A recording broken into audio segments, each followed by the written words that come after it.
We're here at Edinburgh Castle. We're going to have the Drumhead Service and then a parade down to Holyrood Palace. It's part of the Scottish commemorations for World War I, where we're bringing together people from all over Scotland, and it really is about the people of Scotland making their mark and making their respect in acknowledging the anniversary and the centenary of the start of World War I, but very importantly to respect and to remember, but to ask the question, what do we learn from this? And I think it's an important opportunity for people to express their gratitude to those that have died, but also to make sure that we commit ourselves again to learning the lessons of war, and that is what this service is all about. The significance of today is that this is probably the largest Drumhead service that will have taken place in Scotland, with 9,000 people attending and many more watching on television.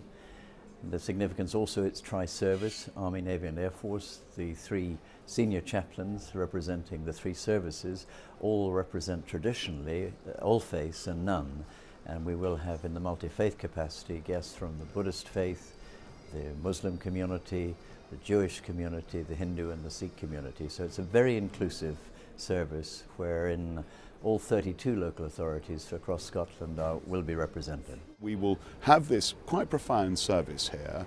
The diversity of this congregation will go from the very young to the very old. There will be people here who've never seen military service. The preparations have taken about a year under the guidance of the Scottish Commemorations Panel, which in turn talks to Scottish ministers and offers advice on how Scotland is going to move elegantly through this extraordinary commemoration period over the next 5 years, right out to January 2019. So it's a long programme, very important to pace ourselves. The preparation for the event in itself has been relatively straightforward because the tattoo sets up the stands, all the infrastructure is in place. What we've had to do is to extend that story now down the Royal Mile and into Holyrood Park. The assembly of the memorial in Holyrood Park is quite extraordinary. 1,600 headstones have been constructed and have been assembled yesterday, so it's appeared for everybody this morning.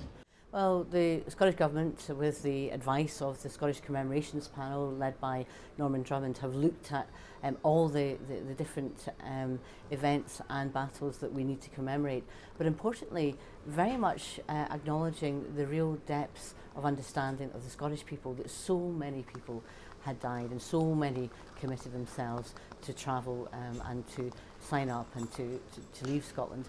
Many didn't return, and those that did return, many of them were wounded either physically or psychologically, and it had a huge impact obviously on the individuals, their families and their communities, but also on the nation of Scotland.